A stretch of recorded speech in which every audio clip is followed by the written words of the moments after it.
کل جماعتی حریت کانفرنس نے کشمیری عوام سے اپیل کی ہے کہ وہ بھارتی وزیر اعظم نریندر مودی کے دورے کشمیر کے موقع پہ اتوار 24 اپریل کو مکمل ہڑتال کر کے یہ واضح پیغام دیں کہ وہ اپنے مادر وطن پر بھارت کے غیر قانونی قبضے کو مسترد کرتے ہیں۔ یہ اپیل محصور Hurriyat chairman Masarat Alam Bhat, vice chairman Shabir Ahmad Shah اور گلہ احمد گلزار نے کی ہے۔ حریت رہنماؤں نے جیلوں سے اپنے پیغامات میں نریندر مودی کے دورے کشمیر کو کشمیری عوام کے ساتھ ظالمانہ مذاق قرار دیا۔ انہوں نے کہا کہ RSS کی حمایت یافتہ فسطائی مودی حکومت نے ظلم و بربریت کے تمام ریکارڈ توڑ دیے ہیں اور کشمیری عوام کے تمام بنیادی حقوق سلب کر رکھے ہیں۔ کل جماعتی حریت کانفرنس کے رہنماؤں نے کہا کہ دفعہ 370 اور 35A کو ختم کرنا کشمیری عوام کے بنیادی حقوق پر براہ راست حملہ اور بین الاقوامی قانون کی کھلی خلاف ورزی ہے۔ انہوں نے کہا کہ کشمیری 5 اگست 2019 سے جب مقبوضہ جموں کشمیر کی خصوصی حیثیت کو منسوخ کیا گیا تھا، نہ صرف مسلسل فوجی محاصرے میں ہیں بلکہ بھارتی فورسز نے مقبوضہ علاقے میں اپنے مظالم کو تیز کر دیا ہے۔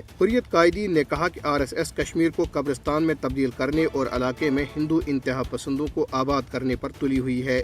انہوں نے ٹرانسپورٹرز، تاجروں اور معاشرے کے دیگر طبقات پر زور دیا کہ وہ 24 اپریل کو مکمل ہڑتال کریں اور اتحاد کا مظاہرہ کرتے ہوئے نریندر مودی کو یہ پیغام دیں کہ وہ بھارتی قبضے کو کبھی تسلیم نہیں کریں گے اور اپنی جدوجہد آزادی کو اس کے منطقی انجام تک جاری رکھیں گے۔ انہوں نے آزاد جموں کشمیر کے عوام اور دنیا بھر میں مقیم کشمیریوں سے بھی اپیل کی کہ وہ مقبوضہ جموں کشمیر میں بھارتی جرائم کے خلاف احتجاج کریں اور عالمی برادری کی توجہ علاقے میں ہندوتوا دہشت گردی کی طرف مبذول کروائیں۔ نیو یارک میں قائم صحافیوں کے تحفظ کی بین الاقوامی تنظیم کمیٹی ٹو پروٹیکٹ جرنلسٹس نے غیر قانونی طور پر بھارت کے زیر قبضہ جموں کشمیر میں بھارتی قابض انتظامیہ کی طرف سے کشمیری صحافیوں کو نشانہ بنائے جانے پر شدید تشویش کا اظہار کیا ہے۔ کمیٹی ٹو پروٹیکٹ جرنلسٹس نے اپنی ویب سائٹ پر جاری ایک بیان میں بھارتی حکام سے کہا ہے کہ وہ سری نگر میں قائم نیوز پورٹل دی کشمیر والا کے عملے اور اس سے وابستہ صحافیوں کے خلاف انتقامی کارروائی فوری بند کریں۔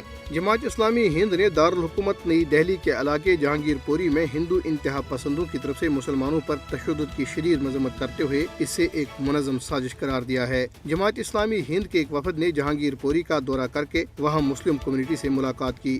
علاقے کے لوگوں نے وفد کو بتایا ہے کہ مسلمانوں پر تشدد پہلے سے طے شدہ سازش تھی۔ انہوں نے بتایا کہ مسلمانوں پر تشدد سے پہلے 2 بار جلوس نکالا گیا اور تیسرا جلوس افطار اور نماز مغرب کے وقت نکالا گیا جب لوگ اپنا روزہ افطار کر رہے تھے۔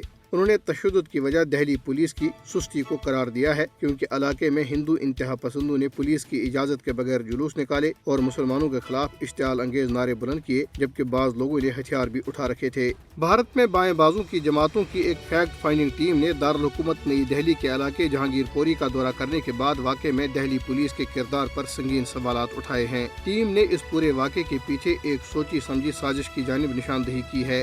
فیکٹ فائنڈنگ ٹیم کی رپورٹ میں کہا گیا ہے کہ بجرنگ دل نے جلوس کا اہتمام کیا تھا اور جلوس میں مقامی نہیں بلکہ باہر کے لوگ شامل تھے۔ جلوس میں شامل لوگوں کے پاس پستول سمیت دیگر ہتھیار بھی تھے۔